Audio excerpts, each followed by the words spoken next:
Okay, picture this scene. We're going to travel back in time. It is the year 1224. Wow. Okay. Way back. You are standing in the middle of Sicily. The Mediterranean sun is absolutely beating down on you. The air smells like sea salt and, dust. I'm there. It is the height of the Holy Roman Empire under Frederick II. The architecture is beautiful. The food is probably amazing. But there is one major problem. You are sick. You are incredibly sick. You are feeling, let's say, imbalanced. And in 1224, that is a dangerous state of affairs. Oh, for sure. You need a doctor, but you don't want just some random guy who claims he knows which herbs stop a fever or a barber who happens to have a sharp knife. Right. You want a professional. And that is where the danger lies, because in the 13th century, distinguishing a professional from a charlatan was often a matter of life and death. Literally. If you chose wrong, you didn't just lose your money, you likely lost a limb or your life. Exactly. But here is the twist, and this is what blew my mind when I was reading through the source material for this deep dive. We tend to think of the Middle Ages as this chaotic, unregulated time, a wild west of medicine. But the government, specifically the Holy Roman Emperor himself, was already obsessing over this problem. Really? That early. Yeah. They were asking, how do we make sure the guy holding the leeches actually knows where to put them? It sounds like the setup to a Monty Python sketch, doesn't it? It totally does. But you are right. This moment in 1224 is arguably the birth of what we now call credentialing. The emperor decided that public safety required a standard. And it wasn't a low bar either. No, it was intense. I was looking at the requirements listed in the historical records. If you wanted to be a physician in Sicily back then, Yeah. you couldn't just hang up a shingle. Oh, right. You had to gather documents. You needed proof that you had studied for, get this, 8 years. 8 years. That is remarkably consistent with modern medical training. I mean, you have your undergraduate work, your medical school. Right. The timeline hasn't shifted as much as we might think in 8 centuries. And the curriculum. They weren't just studying anatomy or herbs. They had to study physics, surgery, and logic, which I love. Logic. Logic. You have to be able to argue your patient back to health. Well, logic was the foundation of all science then. It was about understanding the order of the universe. If you couldn't reason through a diagnosis using the principles of logic, you were considered useless as a healer. That makes sense, I guess. Yeah. But here is my favorite part. You needed a letter from a mentor. Okay. And this letter couldn't just be a generic he shows up on time reference. Right. It had to specifically extol your extraordinary skill in leech placement. A critical skill. You don't want leeches just wandering around. That's just unprofessional. And your uncanny facility in astrology. Which, to be fair to the 13th century, was considered cutting-edge science. The alignment of the stars was thought to influence the humors of the body. If you didn't know Jupiter's position relative to Mars, how could you possibly treat a liver problem? It sounds silly to us, but it was the evidence-based practice of the day. That's a very generous way to put it. But then came the grand finale. You have the degree, you have the letter about your leech skills. Now you have to stand in a public square and be examined by a committee of master physicians. A public exam, high pressure. Oh, yeah. And if you pass, the emperor gives you a license. If you fail and try to practice anyway, Jail. straight to jail. No trial, no warnings. And as draconian and slightly absurd as the astrology requirement sounds to us now, it highlights a theme that is the backbone of our discussion today. Which is what? The core components, rigorous study, mentorship, a high-stakes examination, and the threat of punishment for practicing without a license. Those pillars are exactly the same today as they were in medieval Sicily. Except today, hopefully there are fewer leeches involved. Marginally fewer leeches, significantly more paperwork. So, that is our mission today on the deep dive. We are going to take a journey from that public square in Sicily to the modern therapist's office. We are tackling credentialing. And look, I know that word credentialing. It sounds like the auditory equivalent of beige wallpaper. It sounds like filing cabinets and administrative fees. It does have a certain bureaucratic ring to it. But as that story shows, it is actually a high-stakes history of gatekeeping, public safety, massive turf wars between professions, and the struggle for identity. Absolutely. It is the mechanism we use to decide who is allowed to help us when we are at our most vulnerable. Precisely. It is how we differentiate between a well-meaning friend and a medical professional. And in the mental health space, that distinction is getting more complicated every day. It really is. I mean, if you have ever tried to find a therapist, maybe you moved to a new city or you're just going through a rough patch, you go to Psychology Today or your insurance portal, and you are immediately assaulted by an alphabet soup of acronyms. It is overwhelming for people. You see LPC, LMFT, LCSW, MD, FSID. NCC, MAC. It just keeps going. It looks like someone spilled Scrabble tiles on a medical form. And the natural reaction is to just pick the one with the nicest photo, because who knows what the difference is. But the differences are profound. Each of those acronyms represents a different history, a different scope of practice, and often a fundamentally different philosophy of how to heal a human being. So we are going to decode that soup. We're going to track how the counselor went from a vague idea to a licensed medical professional. A long journey. We're going to look at the battles between psychologists and social workers, and we're going to tackle the current chaos of Zoom therapy and practicing across state lines. It is a fascinating maze, and frankly, if you are a patient or thinking of becoming a therapist, you need a map. This is that map. Let's start with the fundamental question, the why. Aside from keeping people out of medieval jail, why do we have all these hoops to jump through? Is it just a way for the state to collect fees? It is easy to be cynical and say it's just about money or protecting a guild. And sure, fees are part of the ecosystem. But the source material outlines several critical purposes for credentialing that really build the foundation of the mental health profession. Okay. If you strip away the bureaucracy, it comes down to a few key pillars. The first one is simply professionalization. Just making it real. Making it a profession. Exactly. Credentialing increases the status of the group. It sends a signal to society that says, we are not just hobbyists. We are not just people who are good listeners. Right. We possess a specific set of skills and knowledge that you cannot get just by reading a self-help book. It separates the life coach you saw on Instagram from the clinician in the hospital. Correct. But even more importantly, it creates what the literature calls the delimitation of professional identity. That is a mouthful, so let's unpack that. Delimitation of professional identity. It sounds academic, but it's incredibly practical. It means defining what a pro actually does. If you just call yourself a helper, that could mean anything from helping you move a sofa to performing brain surgery. Credentialing defines the specific scope of practice. It draws a line in the sand. It draws a circle around the profession and says, these are the things you are trained to do, and equally important, these are the things you are not allowed to do. So a counselor might be credentialed to do talk therapy, but the circle stops before they can prescribe Xanax. Exactly. And a massage therapist is credentialed to work on muscles, but the circle stops before they can do talk therapy. Without that delimitation, the marketplace is just chaos. Which brings us to the third point, which I think drives a lot of this. Parity. This is the money point, isn't it? It is the economic engine of the field. Parity is about being treated as equals with other established professions. Like doctors. Like doctors, psychologists, social workers. In the U.S. healthcare system, if counselors want to get paid by insurance companies, which is how the vast majority of healthcare is funded, they need to prove they are just as regulated, just as standardized, and just as liable as everyone else. Insurance companies aren't in the business of handing out money to just anyone. They need accountability. No, they need an audit trail. Without credentialing, there is no insurance reimbursement. And without reimbursement, mental health care becomes a luxury product only the wealthy can afford. And then there is the big one, the one the emperor was worried about. Yeah. Public protection. The most critical one. Credentialing provides a mechanism for accountability. If a neighbor gives you bad advice over the backyard fence and it ruins your marriage, you can't really sue them or stop them from talking to someone else. Yeah. It's just bad advice. Right. You can't revoke their neighbor license. Exactly. But if a licensed counselor violates ethics, say they breach confidentiality or they enter into an inappropriate relationship with a client, the board has teeth. Real consequences. They can sanction them, they can issue warnings, fines, mandate remedial education, or in severe cases, revoke the license entirely. It stops unqualified or dangerous people from having access to vulnerable patients. So it's a shield for the public and a badge for the professional. But looking at our sources, it seems like this system didn't just appear overnight. In fact, for counselors specifically, the LPCs, this is all incredibly new. It is surprisingly recent. We think of therapy as something that has been around forever, maybe picturing Freud on a couch in the 1900s. Yeah, that's the image. But the legal structure for counselors is very young.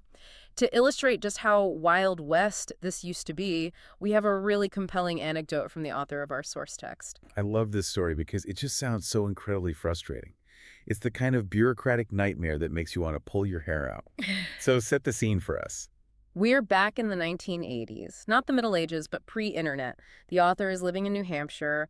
He is a smart guy. He has a doctorate in counselor education. Right. He is a professor. He wants to open a small private practice on the side of his teaching job to see clients. A totally reasonable goal for someone with a doctorate in the field. Seems simple enough. You would think. But he hits a brick wall. In the 1980s in New Hampshire, there was no such thing as a license for clinical mental health counselors. It just didn't exist. It simply didn't exist in the state law. So he is essentially a ghost. He has the skills, but the state doesn't have a category for him. Precisely. The law hadn't caught up to the profession, so he has to try for the next closest thing. He decides to apply for a psychology license. Ah, okay. Now, psychologists and counselors are different tribes, which we will get into, but he figured his training was close enough. And the psychology board, I'm guessing they didn't roll out the red carpet? They certainly did not. They viewed him as an outsider. They put him through the ringer. Oh, man. They looked at his dissertation and demanded proof that it was psychological in nature. Huh. But the thing that really illustrates the era was the mentorship requirement. Oh, this was wild. This is where it gets crazy. They required him to prove that every single one of his professors back in grad school was a licensed psychologist. Which is a huge hurdle. He got his degree in Ohio. He is now in New Hampshire. And remember, no email, no LinkedIn. You can't just look these people up. No. You can't just send a quick message. No. He had to physically fly back to Ohio. He had to rent a car and drive around to track down his old professors, knock on their doors, and get them to sign a physical piece of paper proving they were psychologists. That is dedication. Just so he could talk to people about their feelings in New Hampshire. It shows the lengths you had to go to when there was no system in place. Luckily for him, back then, most counselor educators were psychologists because the counseling PhD wasn't as common. Ah, okay, so that worked in his favor. It did. So he gets the signatures, he flies back, passes a grueling national exam, and finally gets licensed as a psychologist in New Hampshire. Victory. He beat the system. For a moment. But then life happens. Fast forward 7 years, he moves to Virginia. Now, logically, he thinks, I'm already licensed in New Hampshire and Massachusetts. I have a doctorate. This should be a rubber stamp. That's how a driver's license works. You move to Virginia, you show them your old license, they give you a new one. Easy. Logic would suggest that. Mm-hmm. But licensure is a state-by-state game, and states are jealous of their sovereignty. And Virginia was unique. How so? Virginia was actually the very first state to pass a licensure law for counselors. Way back in 1976, they were the pioneers. So the Virginia Psychology Board looks at his application and says, what? They essentially said, wait a minute, we looked at your transcript. Your degree is in counselor education. You're not a psychologist. You're a counselor. Oh, no. We have a license for that now. We aren't going to let you be a psychologist here. Go get the counselor license. They rejected him. Yeah. After all that work in New Hampshire, the irony is just palpable. Flat out rejected. Yeah. So he had to go to the counseling board, submit all his materials again, take an oral exam this time, and finally become an LPC, a licensed professional counselor. And here is the irony, to end all ironies. After all that, after getting the correct license for his actual degree in a state that actually recognized it, he opens his practice in crickets. Because the insurance companies hadn't caught up. That is devastating. You fight the state, you fight the boards, you win, and then you can't even get paid. The insurance company said, LPC, what's that? We don't have a code for that. We only pay psychologists and social workers. So even though he was legally allowed to practice by the state of Virginia, he couldn't get paid by third parties. He was locked out of the market. That story perfectly encapsulates the struggle of the counseling profession over the last 40 years. It has been a three-stage fight. First, a fight for legal recognition. Stage 1. Then, a fight for professional identity. Stage 2. And finally, a brutal fight for financial parity. The one that's still going on in some ways. And to put a timeline on this to show how fast it moved, you mentioned Virginia was first in 1976. Yeah. That is practically yesterday in medical history. Right. Doctors have been licensed since the 1800s. It's not even close. Exactly. School counseling certification started a bit earlier, in the 1940s, because schools are their own ecosystem. Rehabilitation counseling Helping people with disabilities was one of the first specialties to get serious about certification in 1974, but general mental health counseling, it really only kicked off in the mid-70s. And where are we today? Today, the mat is filled in. All 50 states, plus Puerto Rico, the District of Columbia, and Guam, have licensure laws for counselors. It is a fully established, legally recognized profession across the board. Wow. But as that story shows, getting there was a massive uphill battle against bureaucracy and established competitors. Okay, so we've established the struggle. Now I want to clean up some of the vocabulary. We've been throwing around words like license and credential and certification. And I think a lot of people, myself included sometimes, use these interchangeably, like they mean the same thing. They absolutely do not. In the eyes of the law, they definitely do not. You are right. There is a very specific hierarchy of credentialing. It goes from the least restrictive to the most restrictive. If you are entering the field or if you are looking for a therapist, knowing the difference is crucial. Let's start at the bottom. Level 1, registration. Registration is the simplest form. It is basically entering your name on a government list. It is a book of public records. Like signing a guest book at a wedding. A little more formal. It usually involves a fee. The government always loves a fee and maybe a background check.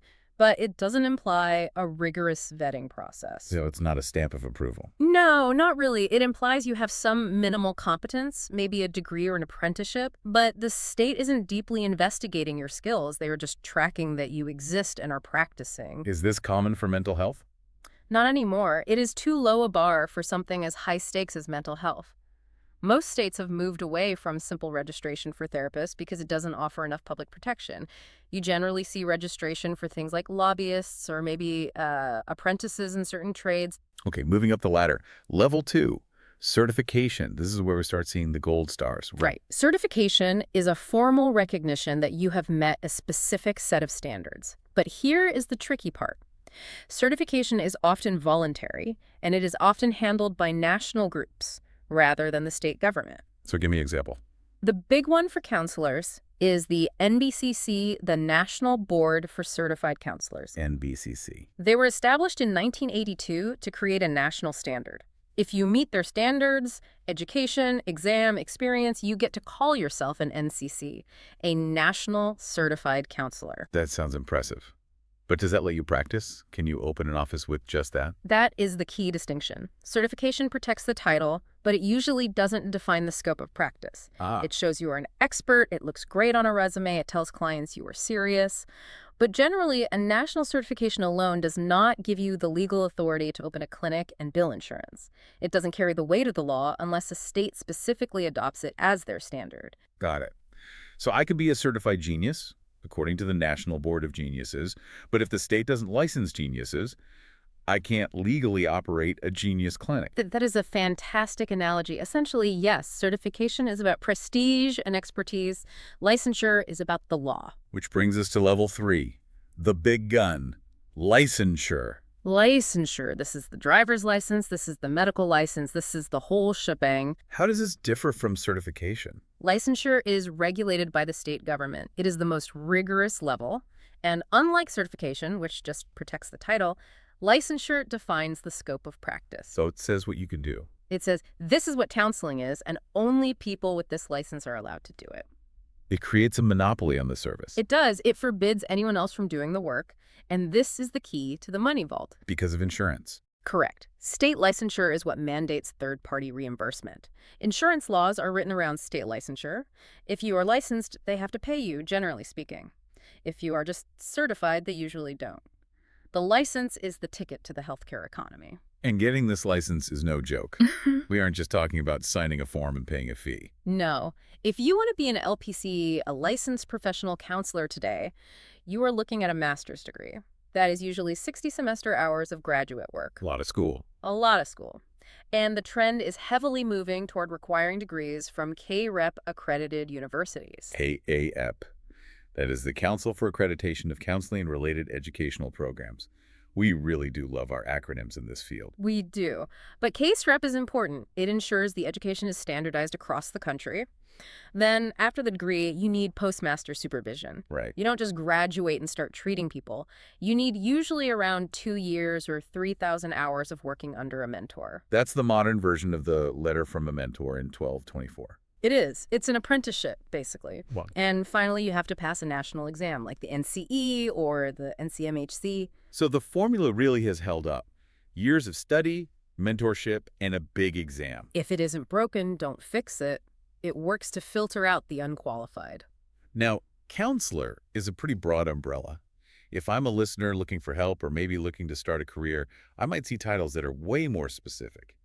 The sources list a whole bunch of specialties. It is a diverse field. While the LPC is the general core license for mental health, there are specific badges for specific jobs. It's not a one-size-fits-all profession. Let's run through a few of the big ones. Addiction counseling, that's a huge one. This is a huge area and unfortunately a growing one. You might see credentials like MAC-Master Addiction Counselor or state-level ones like KDC, Certified Alcohol and Drug Counselor. Interestingly, the regulations here vary a lot more than for general counseling. In some states, you can be an addiction counselor with a high school diploma and specific training because the need is so high. In others, you need a master's. Wow, that's a big difference. It is. It's a mix of licensure and certification, depending on where you live. About 31 states license it, and 20 certify. It's a patchwork. What about school counselors? Are they the same as the person I see for anxiety in a private office? Generally, no, and this confuses parents a lot. School counselors are credentialed by the State Board of Education, not the Board of Health. A different bureaucracy. Whole different bureaucracy. Their training is similar, but their scope is focused on the school setting, K through 12, academic achievement, social development within the school. So a school counselor usually can't just open a private practice on the weekends. Not with just their school credential, they would usually need to get their LPC as well if they want to treat clients privately and bill insurance. They are two different legal tracks. That's a crucial distinction. What about rehabilitation counselors? The source mentioned the CRC credential. Right, the Certified Rehabilitation Counselor. There are about 15,000 of them. These are specialists who help people with disabilities, physical, emotional, developmental, achieve personal and vocational goals. So getting back to work or living independently. Exactly. It's a very specific, highly skilled niche, often focusing on getting people back to work or independent living after an injury or illness. And then there are the pastoral counselors. This is where religion and psychology meet. The National Board for Certified Pastoral Counselors has different levels, NCPC 1, 2, and 3, depending on if you have a bachelor's, master's, or doctorate. It integrates theology with behavioral science. And finally, one that I see a lot, LMFT, marriage and family therapists. The LMFT is a distinct license in all 50 states now. While an LPC often focuses on the individual, the LMFT is trained specifically in systems theory. Systems theory. Break that down for me. They look at the family as a machine or an ecosystem. If one gear is stuck, the whole machine breaks. Okay. If one person is acting out, it's a symptom of the family dynamic. They treat the relationships as much as the individuals. They'll often have the whole family in the room. It is fascinating how these identities overlap but stay distinct. But speaking of overlap, we have to talk about the neighbors. The neighbors. You know, the other mental health professions. Because LPCs don't work in a vacuum. They are in a marketplace with psychologists, social workers, psychiatrists. Right. And our source material drops a quote from a researcher named Garcia in 1990. Competition is real. It is very real. These are what we call related helping professions.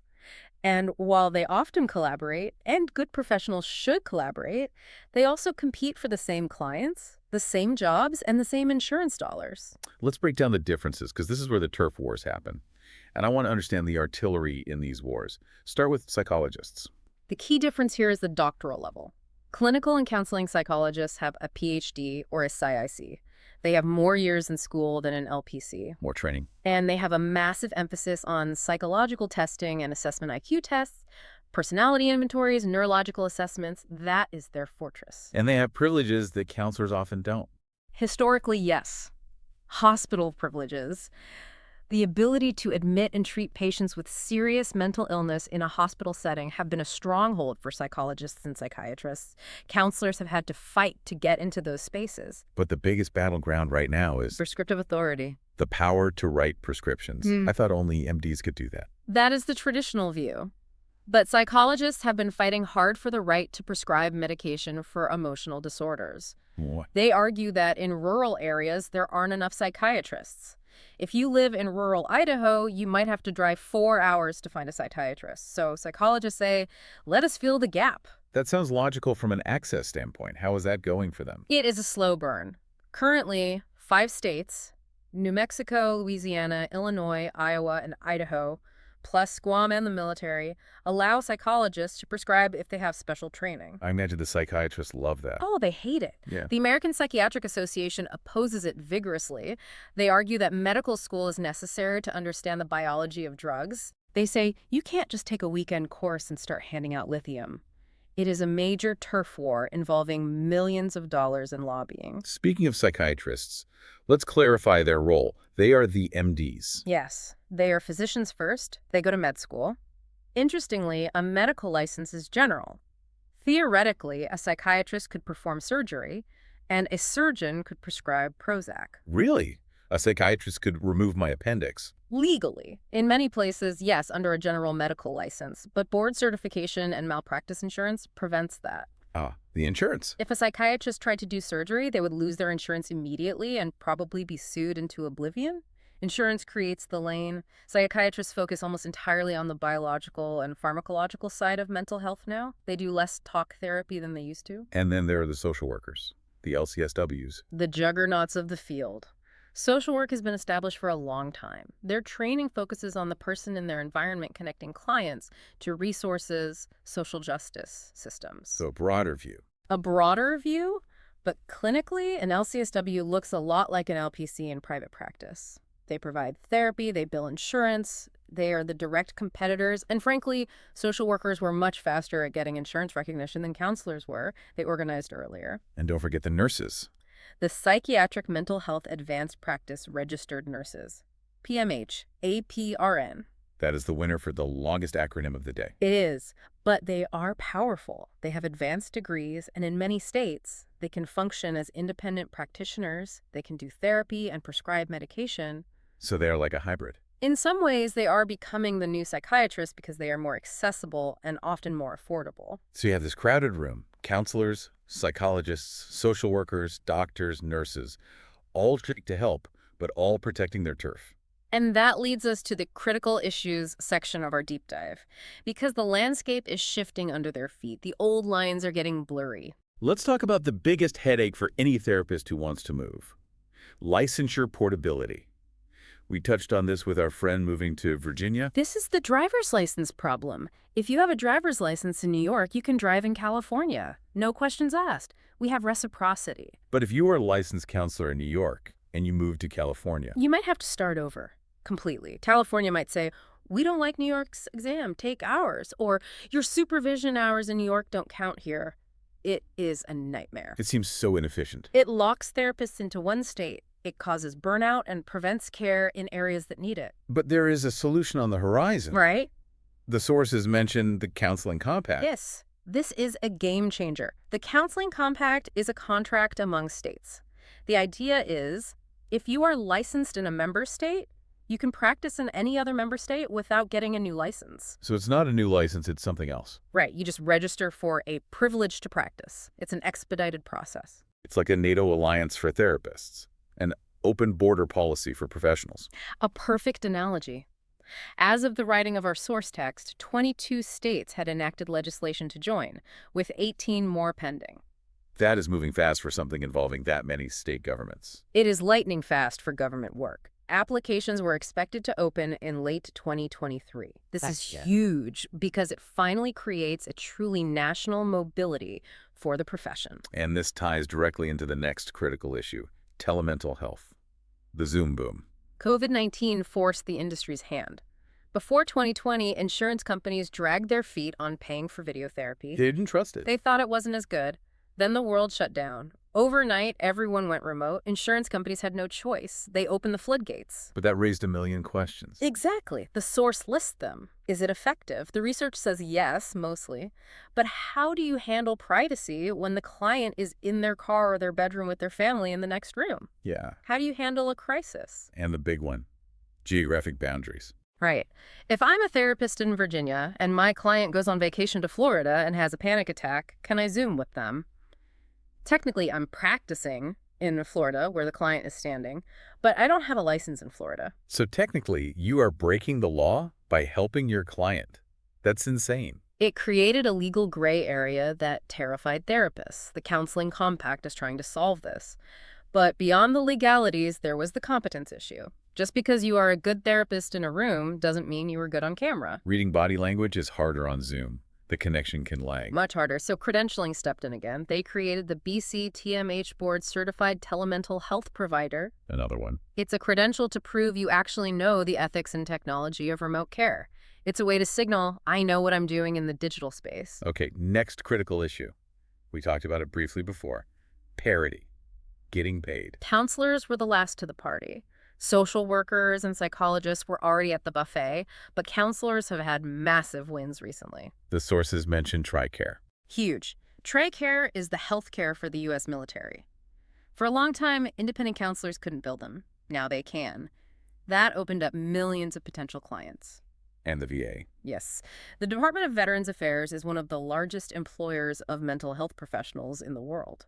They finally opened their doors to hiring LPCs. A massive victory. And the big fish, Medicare. 43 million older Americans. Medicare inclusion was the final frontier for parity. It validates the LPC as a top-tier medical profession in the eyes of the federal government. It ensures that seniors can access counselors, not just social workers. One last critical issue, and this one sounds like a legal thriller. Yeah. Privileged communication. This is the legal right to keep secrets. In a court of law, you generally have to answer questions. If you are subpoenaed, you talk. But privilege means you can refuse to testify about what your client told you. Like a priest in a confessional. Or a lawyer with a client. Or a spouse. It's a protected relationship. And therapists has this. They do, thanks to a Supreme Court case called Jaffe v. Redmond in 1996. What happened in that case? I love a good court drama. It involved a police officer, Mary Lou Redmond, who shot a suspect to prevent a stabbing. The family of the suspect sued for excessive force. Okay. During the discovery process, the family found out Redmond had been seeing a clinical social worker for counseling after the shooting. And they wanted the notes. They wanted everything. They wanted to use those therapy notes against her in court to prove she was unstable or guilty. Ooh, that is high stakes. If the notes get released, nobody would ever be honest with a therapist again. That was exactly the argument. The Supreme Court ruled in favor of the social worker. They said that for therapy to work, confidence and trust are essential. If people think their deepest secrets will be read out in court, they won't seek help. So they established that licensed therapists, including social workers, have privileged communication. But there is a but, isn't there? It can't be absolute. There is always a but. It varies by state. And there are exceptions. The duty to warn. If you threaten to kill someone, or in cases of child abuse or elder abuse, the therapist must break confidentiality. Public safety overrides privacy in those cases. Got it. But generally, Jaffe v. Redmond solidified the therapist's office as a legal sanctuary. So let's zoom out. We started with a guy in 1224 trying not to get arrested for placing leeches. And reading the stars. We moved through the 1980s where a guy had to fly to Ohio just to prove he went to school. Yeah. And now we are looking at a world of interstate compacts, digital credentials, and Supreme Court protections. It is a remarkable evolution. The field has gone from a loose collection of helpers to a highly regulated, standardized, and legally powerful medical profession. And at the center of it is that alphabet soup, the LPC. It's not just a string of letters. It represents that standard of public protection. It's the modern version of the emperor's license. It tells the public, this person has done the work, you are safe here. Before we go, I want to leave the listener with a thought experiment. Our source material includes this experiential exercise 5.1. And I think it is such a cool question. Creating your own credential. Exactly. If you, listening right now, could invent a credential, what would it be? What is missing from the world? It is a relevant question. We are seeing the rise of life coaches right now who are largely unregulated. Completely. It feels a bit like the Wild West again. So maybe we need a certified life strategist license. Or maybe a digital detox specialist. That feels like a real job now. Or with AI coming into the therapy space, maybe we will soon need a licensed AI operator credential, someone who is certified to manage a therapeutic AI. Oh, wow. A license to make sure your chatbot doesn't give bad advice. That feels like the next frontier. History repeats itself. First comes the practice, then comes the chaos, and finally comes the credential. And on that note, we will leave you to ponder your own credentials. Until next time, check your sources. And check your licenses. See you next time on The Deep Dive.